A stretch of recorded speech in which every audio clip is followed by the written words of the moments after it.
दुनिया भर के साइंसदानों ने कोरोना वायरस के फैलाव के साथ ही इसके इलाज के लिए वैक्सीन तैयार करने की दौड़ का आगाज किया। वैक्सीन तैयार होने के बाद लेबोरेटरीज में इसके टेस्ट किए गए। जानवरों और फिर इंसानों पर किए जाने वाले क्लिनिकल ट्रायल्स के बाद साइंसदान इस नतीजे पर पहुंचे कि ये वैक्सीन इंसानों को लगाई जा सकती है। आज हम इस वीडियो में मुख्तलिफ ममालिक की जानिब से तैयार की गई कोरोना वैक्सीन और उसके असरात पर बात करेंगे। This is Mohammad Arshad and you are watching Arshpedia. सबसे पहले बात करते हैं एस्ट्राजेनेका वैक्सीन की। इस वैक्सीन की पहली खुराक 4 जनवरी 2021 को बरतानिया में दी गई। इसकी जब पहली खुराक दी गई तो ये वैक्सीन 62% मौसर साबित हुई। ताहम जब 1 महीने बाद पूरी खुराक दी गई तो इसकी तासीर बढ़कर 90% हो गई। अब बात करते हैं फाइजर वैक्सीन की। ये बरतानिया से मंजूर शुदा पहली वैक्सीन है जहां हतमी आदाद शुमार से मालूम हुआ है कि इसकी 2 खुराकों के बाद वायरस से 95% तहफ़्फ़ुज़ फराहम होता है और 65 साल से ज़्यादा उम्र के बूढ़ों में ये 94% मौसर साबित हुई है। पहली खुराक 52% तहफ़्फ़ुज़ देती है जबकि दूसरी खुराक जिस्म को तकरीबन मुकम्मल तहफ़्फ़ुज़ देने के लिए 12 दिन बाद दी जाती है। अब बात करते हैं मॉडर्ना वैक्सीन की। ये वैक्सीन अमेरिका के कौमी इदारे सेहत के ताउन से तैयार हुई। 30,000 से ज़्यादा अफराद पर किए गए क्लिनिकल ट्रायल से साबित हुआ कि ये वैक्सीन 94.5% तक मौसर है। अदाद शुमार से पता चलता है कि ये उम्र रसीदा अफराद समेत हर उम्र के लोगों के लिए बगैर किसी संगीन खदशात के काम करती है। फाइजर और ऑक्सफोर्ड की वैक्सीन में से हर एक की दूसरी खुराक पहली खुराक के 12 हफ्तों बाद ली जा सकती है।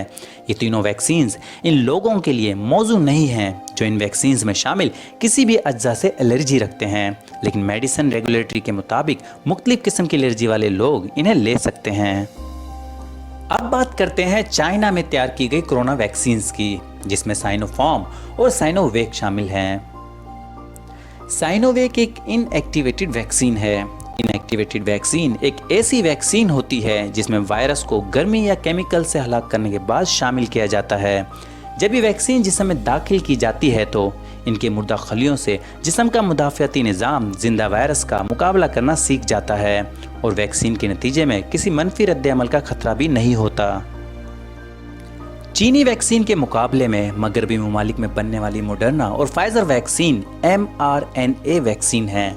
इसका मतलब है कि कोरोना वायरस के जीनियाती कोड का सिर्फ एक हिस्सा जिस्म में दाखिल किया जाता है। इस तरह ये जिस्म के मुदाफ़ियाती निज़ाम की यादाश्त का हिस्सा बन जाता है और ये इस निज़ाम को असल कोरोना वायरस के खिलाफ लड़ना सिखाने के लिए काफ़ी होता है। तुर्की में की गई तहकीक के मुताबिक साइनोवेक वैक्सीन 91.25% मौसर है, जबकि ब्राज़ील में तहकीककारों का कहना है कि इस वैक्सीन के मौसर होने की शरह 50% से ज़ायद है।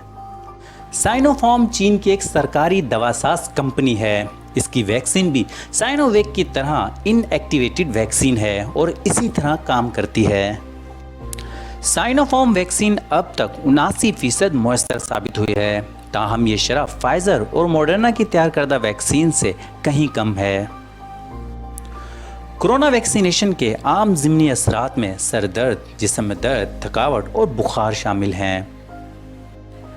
अब तक हम जो जान पाए हैं इसके मुताबिक एलर्जिक रद्द-ए-अमल होना आम नहीं है। आमतौर पर एलर्जिक रद्द-ए-अमल वैक्सीनेशन के बाद चंद मिनट से 1 घंटे में शुरू हो जाते हैं।